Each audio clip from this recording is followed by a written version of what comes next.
সৃষ্টির মূল কারণ কি? প্রলয়ের পর বাহ্য তো কিছুই থাকে না।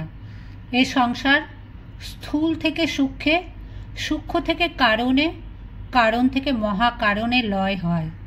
তারপর ঈশ্বর নিজ হতে আবার সৃষ্টি করেন। বহু শ্যাং প্রজা এও, নিজেকে বহু রূপে আস্বাদনের জন্য তিনি বহু রূপ সৃষ্টি করেন। একলা থেকে তার তৃপ্তি হচ্ছে না, তাই সৃষ্টি। তারপর কি করলেন? তৎসৃষ্ট্বা তদ এবানু প্রাবিশৎ, সৃষ্টি করে সকলের মধ্যে রইলেন। এই সৃষ্টিতত্ত্ব। তুমি আমি যা কিছু দেখছ সব তাঁর সৃষ্টি, তাতেই স্থিত রয়েছে এবং অন্তে তাতেই লয় পাবে। তিনি আত্মারূপে সকলের মধ্যে রয়েছেন। গীতায় দেখবে প্রথমে বলেছেন অজোপি স্বর্ণব্যায়াত্মা, আমি জন্মরহিত, অলুপ্ত, জ্ঞান শক্তি স্বভাব, ওই থেকেই সব কিছু। তারপর বলছেন ভূতানাম ঈশ্বর অপি সন, আমি ব্রহ্মাদি স্থাবর পর্যন্ত সর্বভূতের ঈশ্বর। তিনি এত রকম সব সৃষ্টি করেছেন নিজেকে বহু রূপে আস্বাদনের জন্য। তিনি আবার ধরায় স্বয়ং অবতীর্ণ হন। কিভাবে? আত্মমায়া, নিজ ত্রিগুণাত্মিকা প্রকৃতিকে আশ্রয় করে আপন মায়ার দ্বারা দেহ ধারণ করে। যিনি নির্গুণ নিরাকার ব্রহ্ম, তিনিই সর্বজীবের সৃষ্টিকর্তা ঈশ্বর, আবার তিনিই অবতার। ঈশ্বরের এই তিন স্বরূপ, কোনো কুল নেই। অধিকারী ভেদে সাকার উপাসনা, নিরাকার উপাসনা। সগুণ সাকার রূপে ভক্ত ভগবানের সম্বন্ধ স্থাপিত হয়। ভগবানের সঙ্গে একটা সম্বন্ধ বা ভাব স্থির করে নিতে হয়। ত্রিগুণাত্মিকা জগদম্বার সঙ্গে রামপ্রসাদের কত অন্তরঙ্গ সম্বন্ধ। মায়ের সঙ্গে ঝগড়া করছেন, ভগবানও তেমনি ভক্তকে আপনার করে নেন। ঠাকুর ঈশ্বরকে আস্বাদন করেছেন নানাভাবে। ব্রাহ্মরা, আর্য সমাজীরা এসব মানতেন না। খ্রিস্টানেরাও তাদের নিজ ধর্মমত ওই একটি ভাব ছাড়া আর কিছু মানতেন না। এই ঝগড়া মেটাবার জন্য ঠাকুরের আগমন। তিনি বললেন যত মত তত পথ।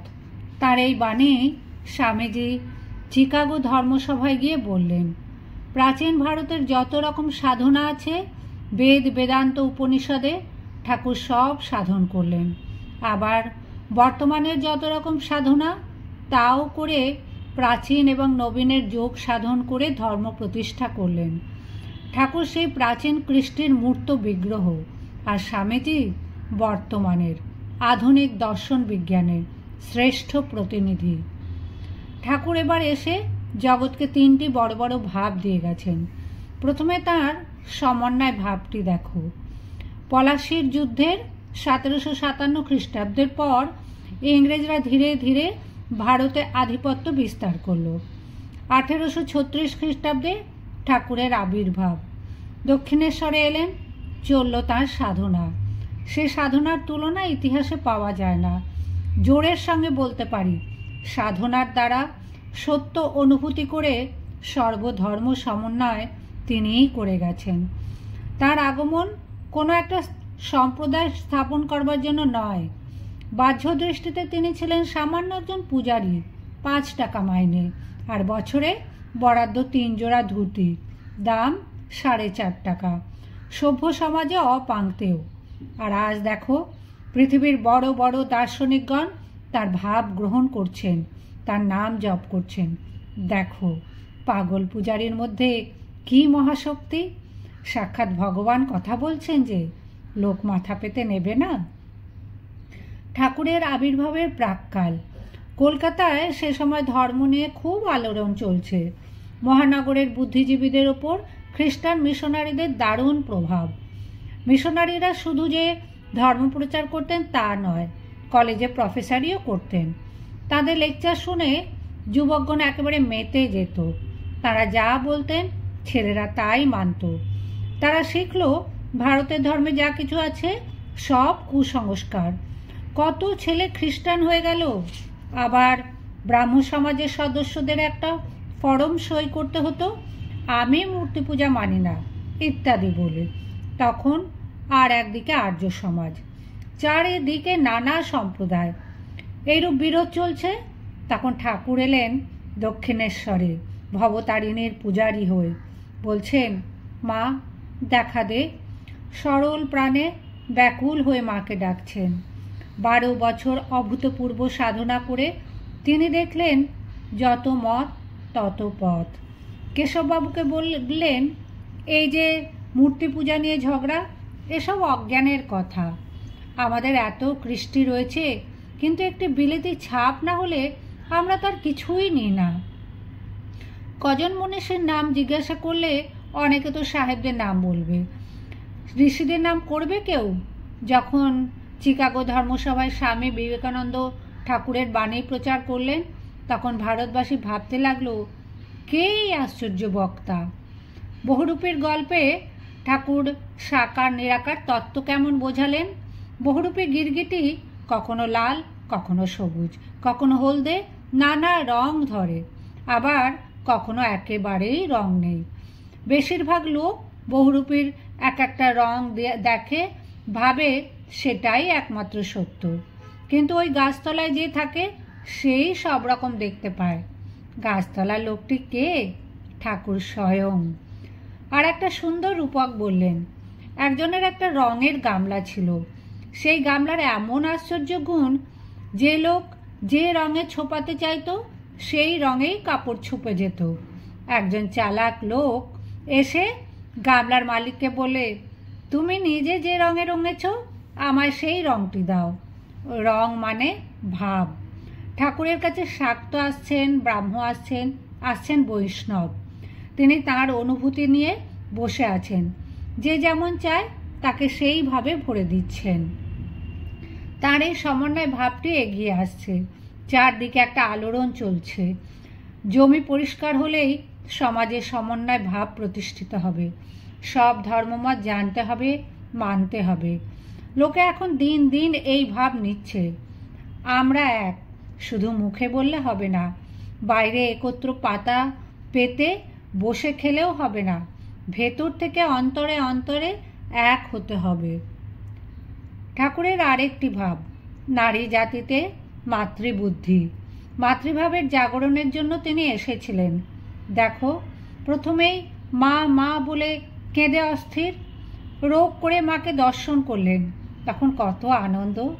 সে আনন্দ যাতে সর্বক্ষণ থাকে সেজন্য ব্যাকুল হলেন। কি ব্যাকুলতা! ভৈরবী ব্রাহ্মণীকে গুরু করলেন। তারপর দীর্ঘ সাধনা শেষে ষোড়শী পূজা করে মাতৃভাবের প্রতিষ্ঠা করলেন। এটি চলে গেছিল।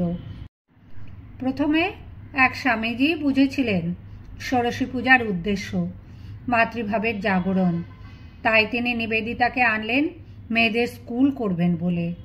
স্বামীজির ইচ্ছা ছিল শ্রী শ্রী মার শরীর থাকতে থাকতে কয়েকটি মেয়েকে তাঁর কাছে রেখে শিক্ষা দেবেন। খুবই চেষ্টা করেছিলেন যাতে মার কাছে রেখে গড়ে তুলতে পারেন কয়েকজন আদর্শ ব্রহ্মচারিণী।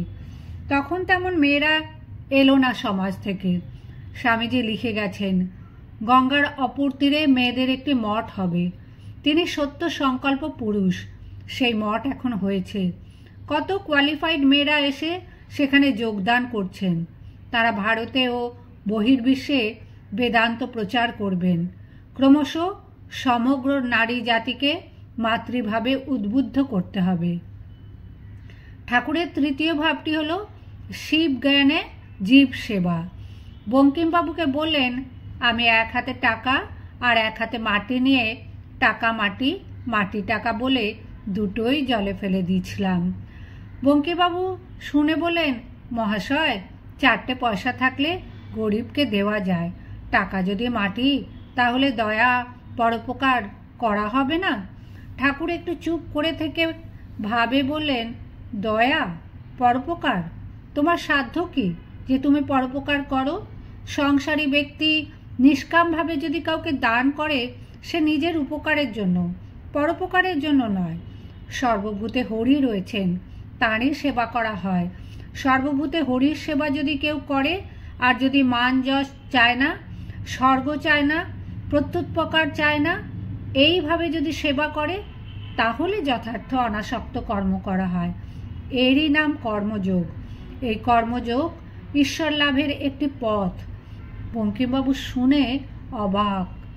দক্ষিণেশ্বরে একদিন জীবে দয়া কথাটি উচ্চারণ করে ভাবে বলছেন, জীবে দয়া, জীবে দয়া? না না, জীবে দয়া নয়, বলো শিব জ্ঞানে জীব সেবা। স্বামীজি ঠাকুরের কাছে বসে এইটি শুনলেন। তারপর বাইরে এসে দু একজন গুরুভাইকে বলেন, আজ একটা নতুন আলো পেলাম। যদি দিন দেন, জগতে এই মহাসত্য প্রচার করব। তার সত্য সংকল্প দেখো, মিশন, সেবাশ্রম সব হলো। ঠাকুর জগৎকে একটা নতুন আলো দিয়ে গেলেন। দয়া নয়, সেবা।